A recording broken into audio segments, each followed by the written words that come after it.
the Falcons or the Steelers could be pursuing Justin Fields in the offseason.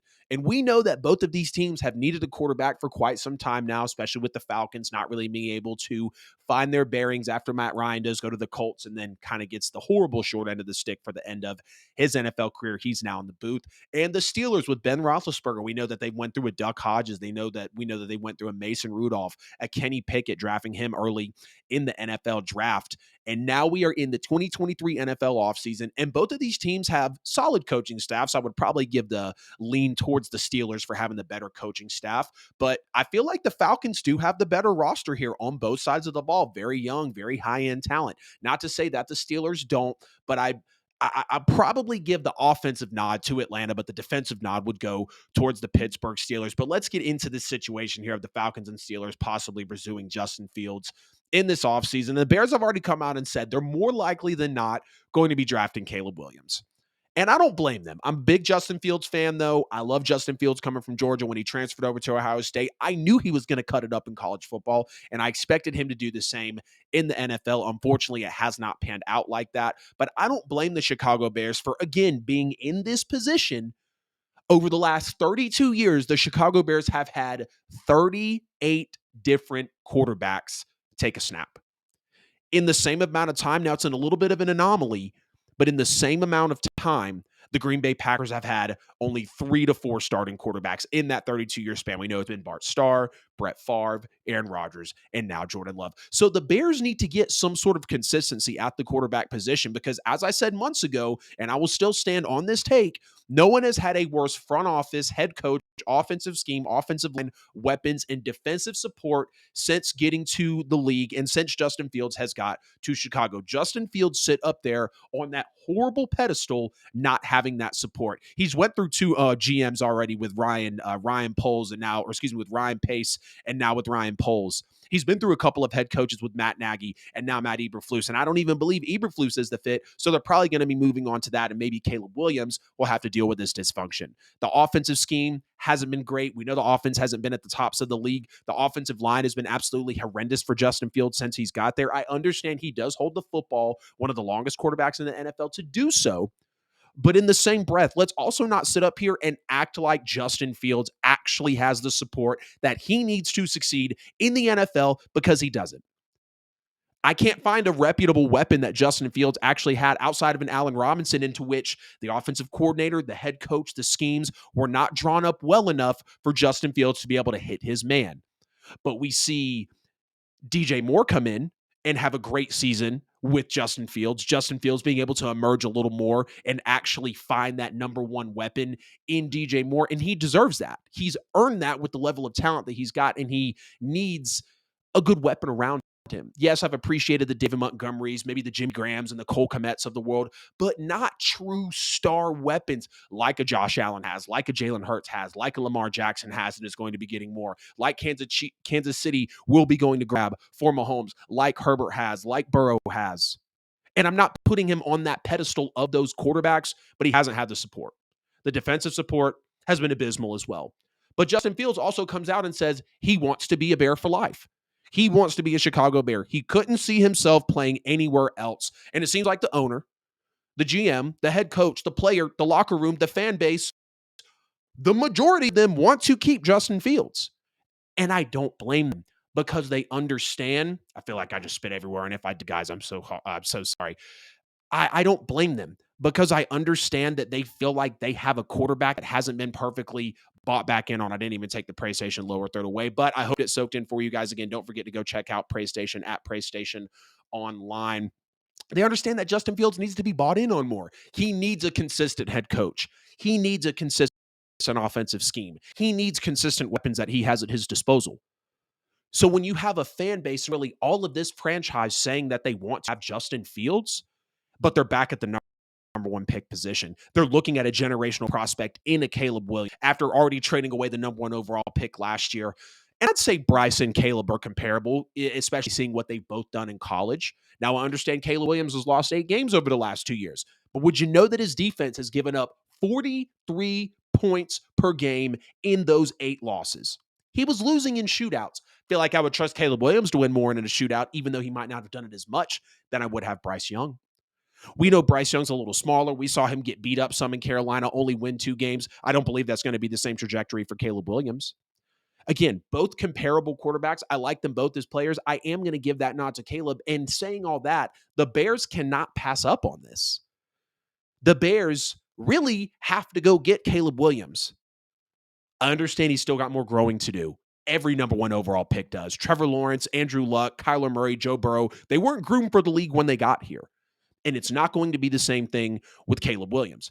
But let's get into the team now, talking about how the Bears are, going to be moving forward from Justin Fields, the Falcons and the Steelers being in this mix.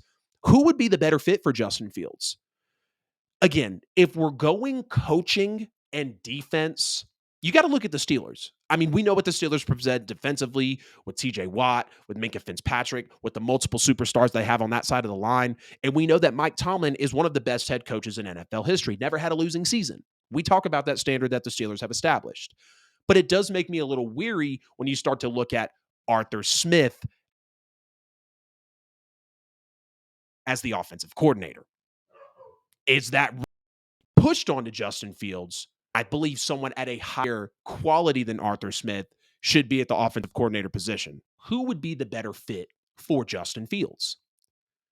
Again, coaching, defense, feel like that's the Pittsburgh Steelers. Arthur Smith, not necessarily feeling him with the offensive coordinator position. When you look at the Falcons, I like the offense better. I like the Bijan Robinson, the Kyle Pitts, the Drake London. Immediate embarrassment of riches the moment that you step over there. Immediately.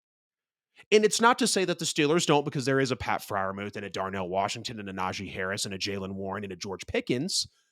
But it feels like the star power is more put together and I guess developed over in Atlanta, even though they have had Arthur Smith as that head coach and the multiple offensive coordinators over the years with Arthur Smith and even a little beforehand. Well, really, let's just focus on when that rookie class had come in.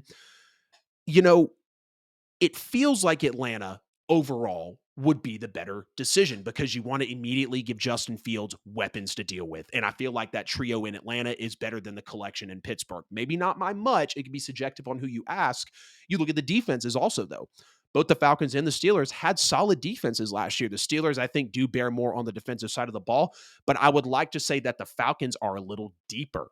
They might not have a bunch of A+ and A players, but they got a good bit of B+, maybe even C+ players. They've got a Grady Jarrett. They've got a Calais Campbell. They got a Jeff Okudah. We know about AJ Terrell. We know about the best safety in the league in Jesse Bates. We understand about a Caden Ellis.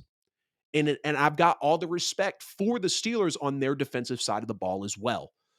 But I don't know at the end of the day, do you take a basically not a rookie head coach in Raheem Morris, but a guy who's had his shot at it in Raheem Morris and not been very productive, and a new offensive coordinator versus a guy who's offensive coordinated before in Pittsburgh and has a legend now going into his 18th, 19th year in Mike Tomlin?